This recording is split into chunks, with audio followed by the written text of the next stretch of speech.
Le monde est devenu fou. Israël, Iran, Ukraine, Russie, Soudan, Yémen. Sommes-nous arrivés à un point où il n'y a plus d'autre mode de cohabitation ou de relation que la violence ou la guerre?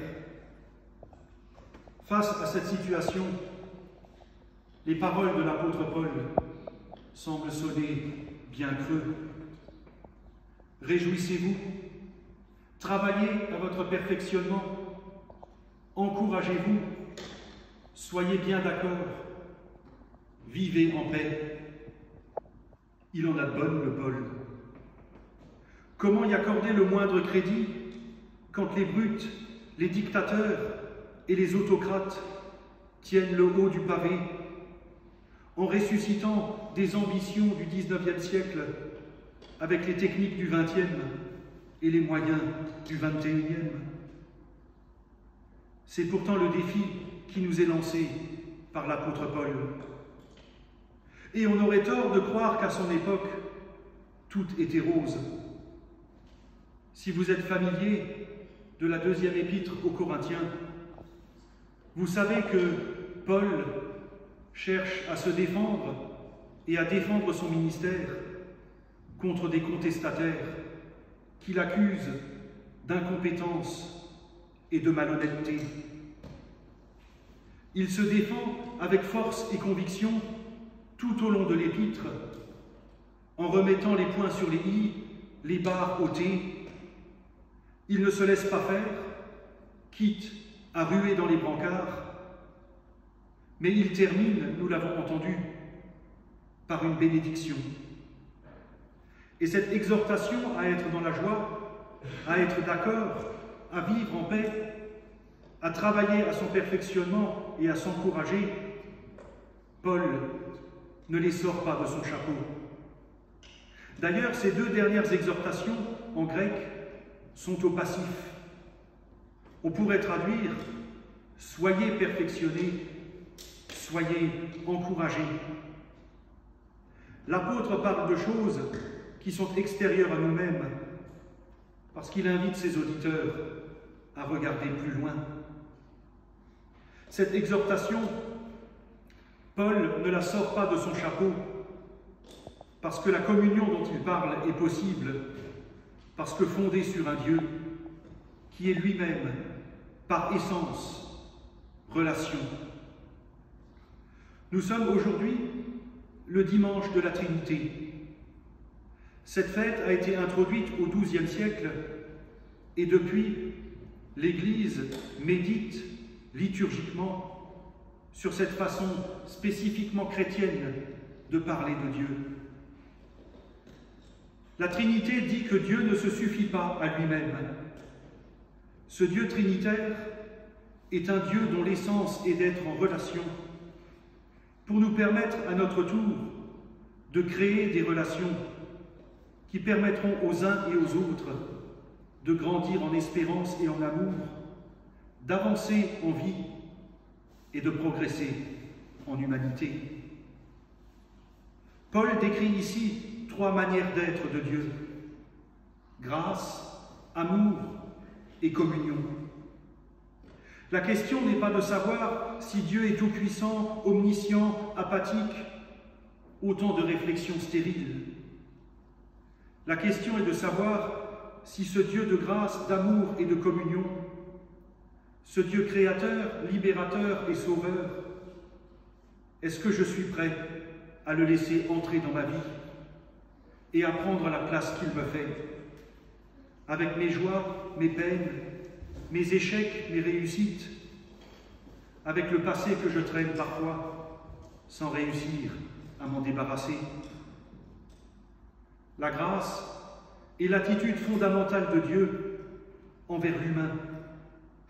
Elle est visible en Jésus-Christ, qui incarne le projet d'encouragement, de renouveau, de progrès, de salut pour chacun de nous. La grâce est la volonté de Dieu de n'avoir pas d'autre préoccupation que le bien de l'être humain. L'amour, tel que le définissent les auteurs bibliques, est cette dynamique qui oblige à faire dans sa vie de la place pour un autre que soi-même. La communion, c'est la volonté de construire quelque chose ensemble. D'ailleurs, le terme grec implique l'idée de construire une maison. C'est participer à un projet qui nous rend meilleurs. Grâce, amour, communion, c'est ce qui vient de Dieu, c'est ce qu'est Dieu, c'est ce que Paul souhaite à ses auditeurs de Corinthe et que l'Église appelle sur les chrétiens de toutes les époques. Et c'est sur ce triptyque, grâce, amour et communion, qui définit Dieu, que nous pouvons être dans la joie, nous laisser perfectionner et encourager, être bien d'accord et vivre en paix. Face à un monde qui se déchire, Paul pose une alternative. Il veut montrer que malgré les différences, il est possible de vivre ensemble.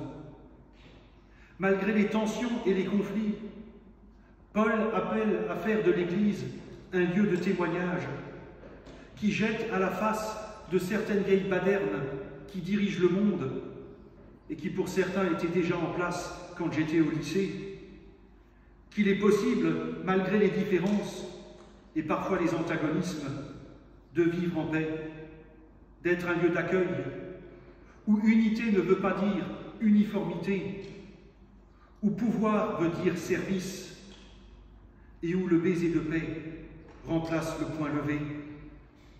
Parce que nous sommes tous membres de cette même humanité, créée à l'image de Dieu, image dans laquelle nous devons et nous sommes appelés à vivre en communion. Le philosophe Nietzsche disait « Si Dieu existait, je ne supporterais pas de ne pas être comme lui. » Si le philosophe regrettait ici de ne pas être tout-puissant, l'apôtre Paul nous invite au contraire à nous laisser progresser, nous laisser encourager, et je dirais même participer à l'être de Dieu, qui est grâce, amour et communion. Dieu gêne évidemment tous ceux qui estiment être au-dessus des autres, parce que l'idée même de Dieu implique que personne n'est tout puissant et que tout pouvoir est relatif.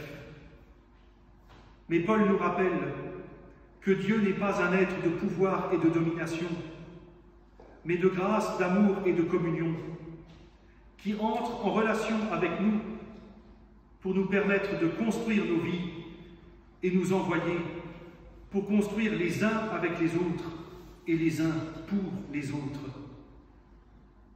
Alors que la grâce du Seigneur Jésus-Christ, l'amour de Dieu le Père et la communion du Saint-Esprit soient avec nous, pour qu'en Église et en tant qu'Église, nous puissions semer les graines d'un monde de paix et de liberté. Amen.